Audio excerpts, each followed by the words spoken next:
Pozdravljeni v oddaji Pregled tedna. Poglejmo si, kaj se je ta teden dogajalo v slovenski Istri in širše. Občina Ankaran je ostro nastopila proti vladnemu predlogu nove uredbe o mejnih vrednostih kazalcev hrupa v okolju, saj meni, da ta v prvi vrsti ščiti interese Luke Koper, medtem ko zanemarja pravice prebivalcev in narave. Na Ministrstvu za okolje, podnebje in energijo je poslala obsežne pripombe, ki jih je strnila v 5 ključnih zahtev. Občina opozarja, da gre pri predlogu za skoraj identičen dokument že razveljavljene uredbe iz leta 2018, ko je Ustavno sodišče razglasilo za neustavno.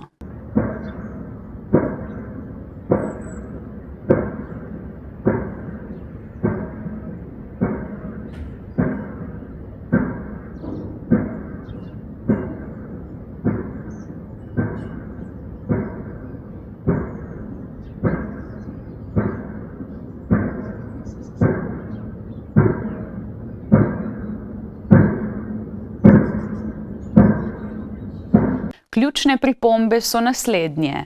Umik predloga in priprava nove uredbe brez vpliva interesno povezanih oseb, izločitev določbe, ki bi hrup vladi izvzela iz nadzora, zavrnitev povišenih mejnih vrednosti hrupa za pristanišča, letališča in industrijo na območjih z bivanjskimi funkcijami, odprava določil, ki povzročiteljem omogočajo izogibanje ukrepom z izgovorom na ekonomsko upravičenost, vključitev nacionalnih in krajinskih parkov v najstrožja varovana območja pred hrupom. Župan Gregor Strmčnik je ob vložitvi pripomb poudaril, da širitev Luke Koper že dolgo slabša kakovost življenja ljudi v Ankaranu in Kopru.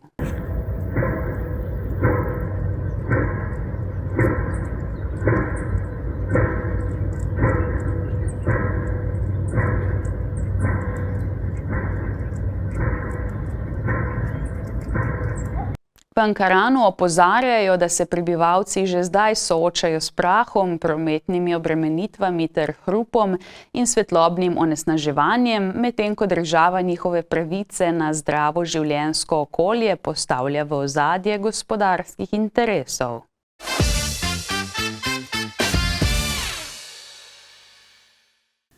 Prejšnji petek je v Kopru potekal dogodek Dan povezovanja, ki ga na Slovenskem centru za raziskovanje samomora organizirajo že 3. leto.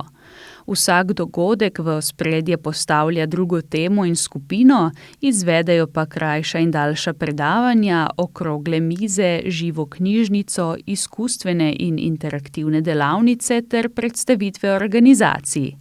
Letošnja edicija je bila namenjena tistim, ki v svojem delu srečujejo posameznike v stiski ter krepitvi sodelovanja med različnimi sistemi podpore.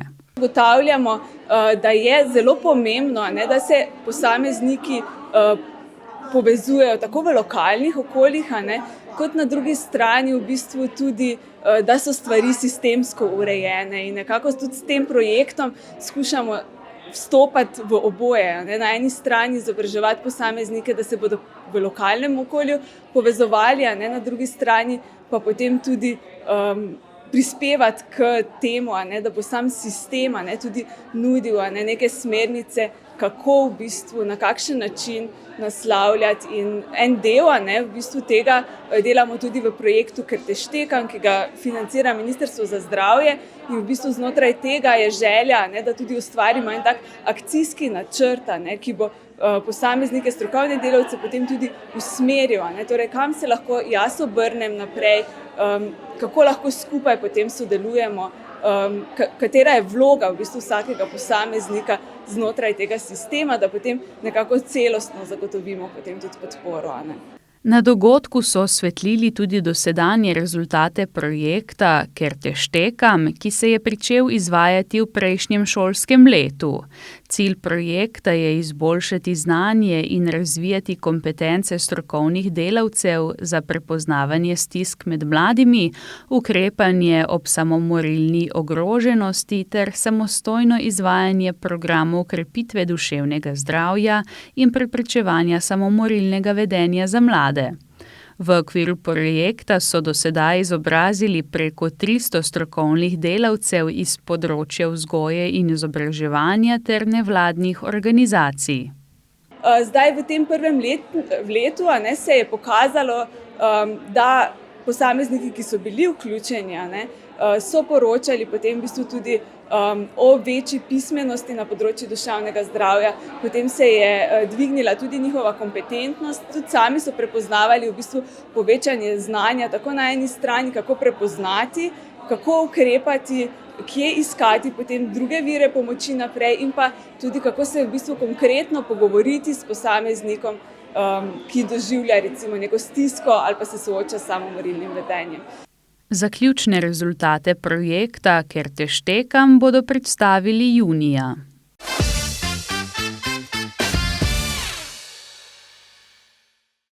Ministrica za kulturo Asta Vrečko in župan mestne občine Koper Aleš Brežan sta v ponedeljek podpisala pogodbo o obnovi in rekonstrukciji dela srednjeveškega obzidja v Kubedu, znanega tudi kot Kubejski grad. Vrednost celotne naložbe znaša 273.108 evrov, pri čemer si bosta stroške približno enakomerno porazdelila Ministrstvo za kulturo in mestna občina Koper. Projekt rekonstrukcija obstoječega obzidja Kubed, prva faza, je usmerjen v ohranjanje kulturne dediščine s pomočjo tradicionalnih gradbenih tehnik, uporabe avtentičnih materialov ter prenosa znanj, značilnih za območje Istre. Obnova bo v prvi fazi obsegala severozahodni del obzidja v dolžini 45 metrov in jugovzhodni del v dolžini 72 metrov, kjer so predvideni postopki sanacije in utrditve zidov, odstranjevanje kasnejših neustreznih posegov ter rekonstrukcija z ročno obdelanimi kamni.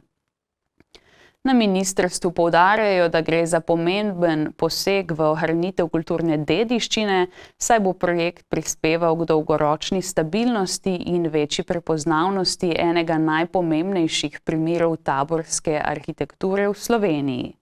Župan Aleš Brežan je ob tem izpostavil, da je Kubejski grad tesno povezan z lokalno zgodovino in identiteto. Nekdanji tabor je varoval prebivalce pred turškimi vpadi, leta 1870 pa je bil prizorišče Kubejskega tabora, ki je zaznamoval narodno prebujenje istrskih Slovencev. Kubed je tudi rojstni kraj Alojza Kocijančiča, prvega istrskega pesnika, ki je ustvarjal v slovenskem jeziku. Brežan je obenem poudaril, da mestna občina Koper v zadnjih letih sistematično vlaga v prenovo kulturnih spomenikov, med drugim v Collegio dei Nobili, mestni stolp, palačo Sabini Grisoni, pretorsko palačo Malo ložo in muzejski trg.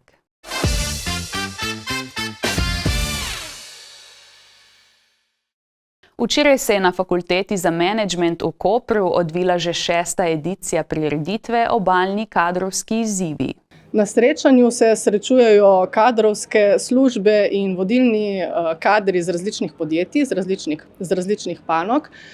Vsem pa je skupno to, da se ukvarjajo z ljudmi in danes je ravno človek zaposleni v središču našega dogodka. Kaj je tisto, kar zaposlenega motivira, kaj je tisto, kar ga privabi v podjetje in ga kasneje tudi v podjetju zadrži. Na Obali je to edinstven dogodek, ki omogoča mreženje med kadrovniki, hkrati pa je tudi priložnost za izmenjavo dobrih praks. Aktualno je trenutno zaposlovanje pa kako ohraniti mlade kadre, kako jih privabiti, predvsem pa obdržati. In letošnja nit ali pa rdeča nit dogodka je pravzaprav, kako privabiti mlade, kako jih obdržati v delovnem okolju, kako jih zmotivirati in kaj jim ponuditi na trgu dela, da bomo bolj aktualni delodajalci oziroma delovne sredine napram ostalim.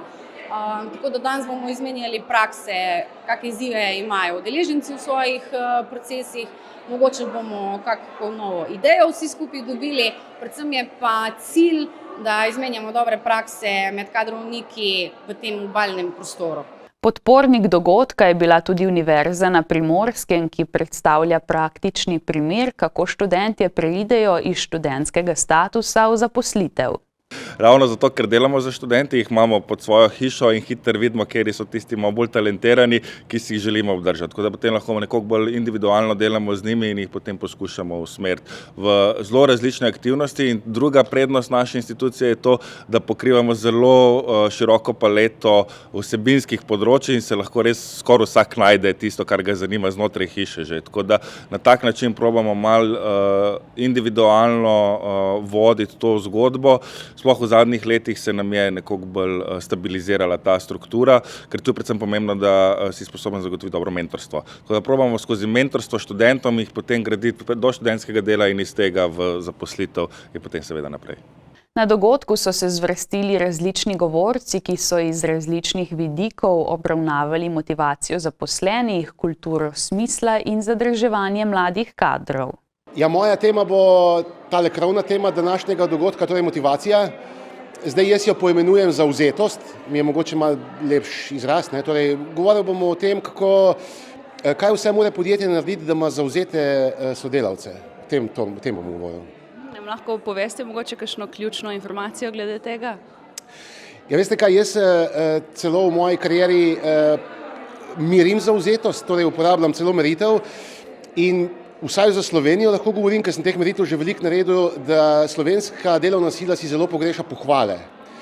Torej, mogoče že prva stvar, da če hočemo imeti zavzete sodelavce, jih je mogoče dobro pohvaliti. Seveda takrat si zaslužijo, sej ni zdaj, da bi hvalili kar vse povprek, ampak ker si ljudje zaslužijo, pa ne jemljemo to samoumevno. Tako da to kaže tele moje meritve kažejo, da so ljudje zelo željni pohvale.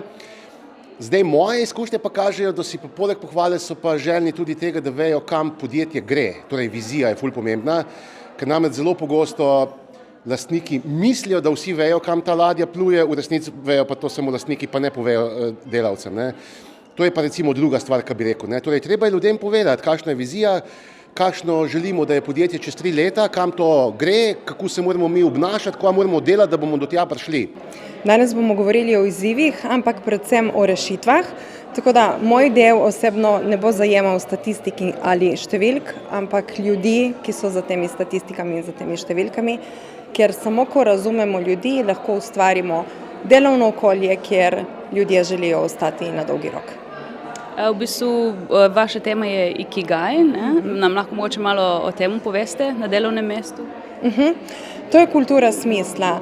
Gre po konceptu, da se vizija podjetja prepleta s poslanstvom posameznika in se oba povežeta v skupnih vrednotah in v vzajemnem interesu. In takšno delo potem ne samo prazni, ampak tudi polni in izpolnjuje.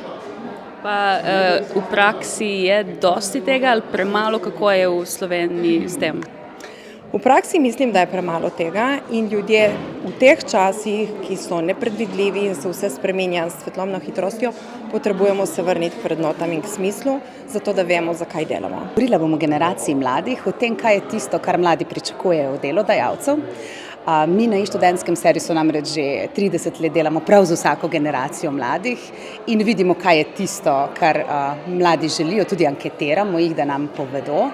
Kar 83,000 mladih trenutno, delamo z njimi. Torej, kaj mladi želijo od delodajalca? Predvsem si želijo hitrih napredovanj, želijo si vedeti, kje bojo čez 1 leto, po nazivu, po plači. Želijo si seveda dobrega plačila, dobrih odnosov, fleksibilnih delovnih pogojev v smislu hibridnega dela, dela na daljavo, možnosti daljših odsotnosti za kakšne dopuste potovanja. Želijo si mentorstva in tudi povratnih informacij, večkratnih povratnih informacij. in pa želijo se imeti dobro na delovnem mestu. Tako da te stvari bomo govorili o njih. Hkrati bi pa omenila, da danes je res demografska slika takšna, da v bistvu generacije, ki se zdaj upokojujejo, v tistih generacijah se je rodilo 30 000 posameznikov. V lanskem letu se je pa rodilo samo 17 000 otrok, kar pomeni, da imamo en tak veliko luknjo na trgu dela. In zdaj, ko se bodo te velike generacije upokojevale, se že vidi primanjkljaj na trgu dela. Ne glede na to ohlajanje gospodarstva, bomo imeli dolgoročno demografske izzive. Tako da se moramo vsi skupaj truditi, da v bistvu obdržimo vse zaposlene, ne samo mlade, da jih pritegnemo, da preprečimo, da nam zbežijo v tujino in da hkrati tudi smo odprti do tistih, ki pridejo k nam iz drugih držav in da smo veseli, da ostanejo tukaj. Na koncu so v diskusiji obravnavali še aktualne kadrovske tematike.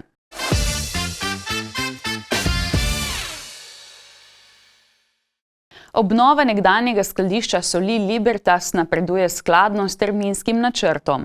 Po izvedenih rušitvenih delih, arheoloških raziskavah in postavitvi temeljev za novo jekleno konstrukcijo se delo nadaljuje z zamenjavo dotrajane strehe. Zaradi gradbišča bodo predvidoma 15. decembra na delu kopališkega nabrežja ob objektu Libertas veljala delna zapora cestišča. Promet bo v tem času potekal izmenično enosmerno. Popolna zapora je predvidena 23. septembra, ko bodo nameščali 2 gradbena žerjava. Temeljita prenova Libertasa, ki se je začela februarja letos, bo mestu prinesla novo kulturno središče s skupno 3679 kvadratnimi metri površin. V njem bodo prostor našli različni dogodki, od koncertov, filmskih projekcij, gledaliških in intermedijskih predstav do razstav, okroglih miz, modnih revij, delavnic in izobraževanj. V sklopu trenutne faze bo izvajalec najprej odstranil obstoječo azbestno kritino in leseno strešno konstrukcijo, nato pa zgradil novo jekleno nosilno konstrukcijo. Streha bo dodatno toplotno izolirana in prekrita s kovinsko kritino.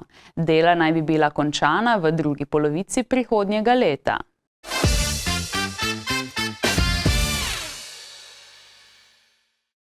Mestna občina Koper in krajevna skupnost Olmo pri Soji bosta s 1. oktobrom uvedli nov parkirni režim na območjih Olma in pri Soji. Odločitev temelji na rezultatih anket, kjer je večina prebivalcev podprla uvedbo 2 parkirnih območij. Stanovalci bodo lahko kupili letni abonma za 36 €, ostali uporabniki pa bodo plačevali pol evra za prvi 2 uri in enak znesek za vsako nadaljnjo uro. Parkirni režim bo veljal vse dni v letu, 24 ur na dan. Posebni abonmaji za neomejeno parkiranje bodo na voljo lastnikom stanovanj na določenih naslovih, na Prisojah, Cesti na Markovec, Dolinski cesti, Oljčni poti ter ulici Istrskega odreda. Število abonmajev bo omejeno glede na stanovanjske enote in obstoječa zasebna parkirišča. Dodatno bodo zaposleni podjetij na območju Olma, Prisoj in Pahorjeve ulice lahko pridobili poseben abonma za parkiranje v delovnem času. Fizične osebe za 10 €, pravne osebe za 30 € mesečno. Prodaja abonmajev se začne 23. septembra na prodajnem mestu Marjetice Koper pri tržnici. Občina napoveduje, da bo podoben režim postopno uvedla tudi v drugih krajevnih skupnostih, najprej v krajevnih skupnosti Semedela.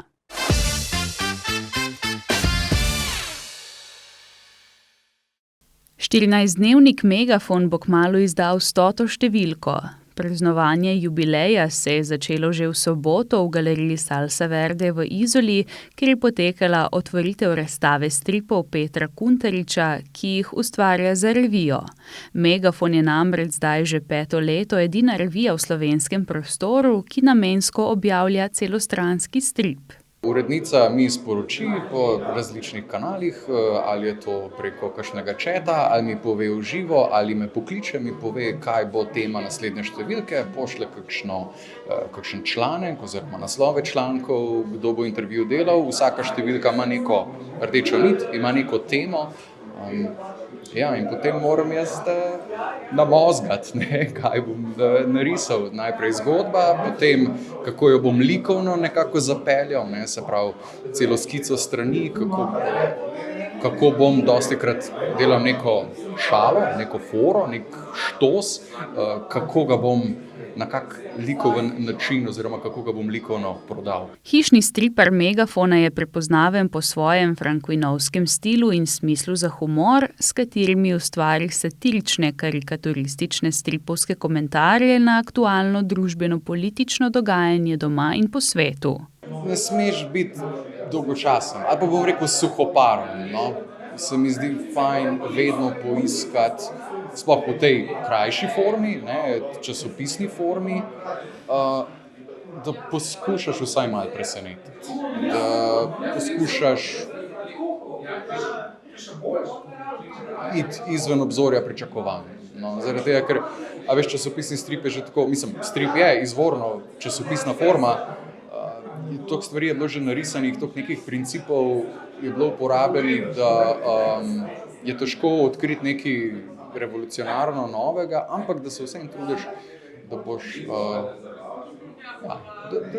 da poskušaš nekaj svojega dati noter in si izmisliti vsaj nekaj novega, nekaj svežega. Sploh, če se ukvarjaš bolj s komedijo in neko parodijo, satiro, kot se jaz, da ne greš s šalo na prvo žogo. Če pa greš na šalo na prvo žogo, jo pa poskušaj predati tako, da bo vsaj narisan, smešen, če ne drugega. Razstavo si lahko v galeriji Salsa Verde ogledate do 10. oktobra, nova edicija revije Megafon pa je izšla danes.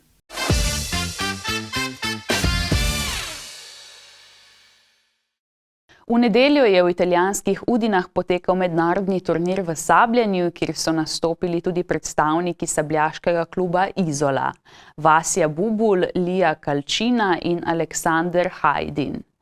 V članski konkurenci je izstopala Lija Kalčina, ki se je po 4 zmagah in 2 porazih v pretekmovanju prebila v izločilne boje. Tam je prikazala odlično formo, v velikem finalu premagala tekmico iz Trsta in Izoli priborila zlato medaljo. Med kadeti do 17 let je zablestel Aleksander Hajdin. Že v kvalifikacijah je suvereno odpravil vse tekmece z visokimi rezultati, nato pa nadaljeval v enakem slogu tudi v končnici. V finalu je slavil s 15-8 in se veselil prvega mesta. Za izolski klub je turnir pomenil velik uspeh, saj sta se 2 mlada sabljača z najvišjimi odličji vrnila domov kot nova junaka slovenske sablje.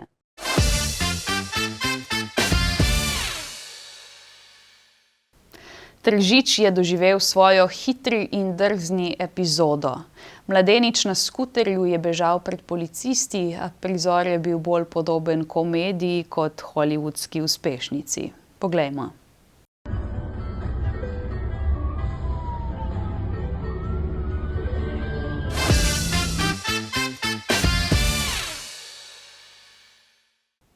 Pozdravljeni v novi ediciji Kulturnega napovednika, kjer vam bomo predstavili dogodke, ki se bodo v prihodnjih dneh odvili v slovenski Istri.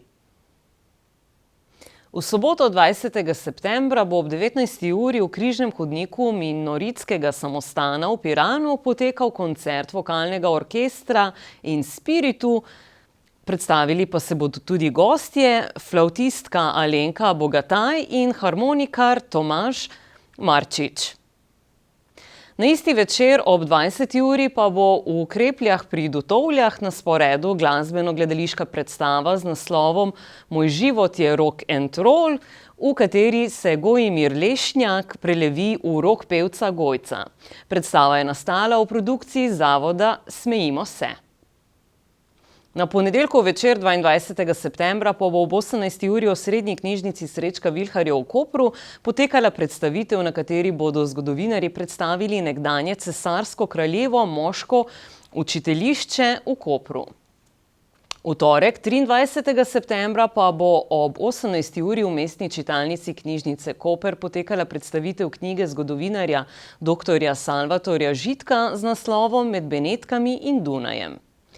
Med četrtkom in soboto, torej med 25. in 27. septembrom, pa bo v Kosovelovem domu v Sežani potekala serija filmskih večerov oziroma podaljšek mednarodnega filmskega festivala Kino Otok. Na četrtkov večer pa bo Center mladih Koper gostil prav poseben dogodek, odvila se bo namreč plesno-glasbena predstava z naslovom Flamenko in omara, v kateri kot plesalka nastopa Anja Mejač ter glasbenik Luka Uršič. Pričetek predstave bo ob 19. uri. Med 26. in 28. septembrom pa se bo v skateparku Bali v Kopru odvil kulturno-umetniški festival z naslovom Spranfest, ponudil pa bo bogat program koncertov, performansov in razstav. Na petkov večer ob 19. uri in 30 minut pa bo v Auditoriju v Portorožu v sklopu piranskega glasbenega odra potekal koncertni dogodek z naslovom Koncert štirih, na katerem bodo nastopili Severa Gjurin, Rudi Bučar, Vasko Atanasovski in Dejan Lapanja. Ob 20. uri pa bo v Centru mladih Koper potekal koncert indie pop rock zasedbe Nowhere in funky disco skupine Cona 40. To je z naše strani vse. Hvala za ogled in lep pozdrav do prihodnjič.